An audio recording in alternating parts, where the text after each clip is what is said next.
खैरपुर मां ख़बर ॾींदा हलूं त खैरपुर मीरस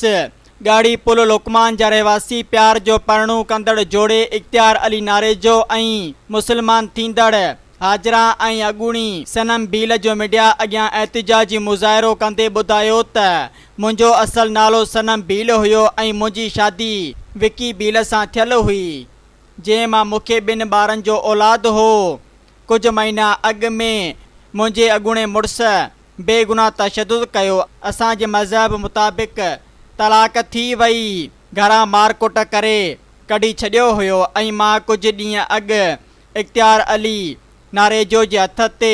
मदरसा दारुल अलूब में मौलवी असगर अली आरई वटि मुसलमान थी बाद में शरीयत मोहम्मदी मूजिब इस्लाम क़बूल करे मुसलमान थी आहियां ऐं इख्तियार अली नारेजो सां खैरपुर जी कोट सगोरी में निकाह कयो आहे, जंहिं खां पोइ मुंहिंजो अॻूणो मुड़ुसु विकी भील अॻूणो सोरो ऐं भाइर मुंहिंजा ऐं मुंहिंजे मौजूदा मुड़ुस जी जान जा वेरी बणिजी विया आहिनि ऐं मुंहिंजे मुड़ुस ख़िलाफ़ खैरपुर जी बी सेक्शन थाणे ते कूड़ा केस दाख़िल कया आहिनि, जॾहिं त पुलिस इलाइक़े जे सियासी ऐं बाअसर माण्हुनि जे चवण ते मुंहिंजे साहुरनि जे घरनि ते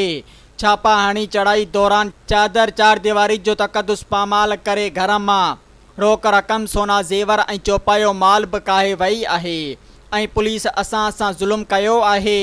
हिननि IG Sindh DIG Sukkur SSP Khairpur खां घुर कई त SHO बी सेक्शन पारां घर अंदरि कयल लुट फुर वापसि कराए ऐं असांखे जान व माल जो तहफ़ुज़ ॾिनो वञे, न त ॿी सूरत में असां SSP खैरपुर मीरस ऑफिस अॻियां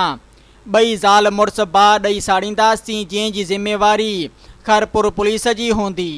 सब्सक्राइब कयो अवामी न्यूज़ HD खे ऐं ताज़ा तरीन ख़बरुनि लाइ ॾिसंदा रहो अवामी न्यूज़ HD।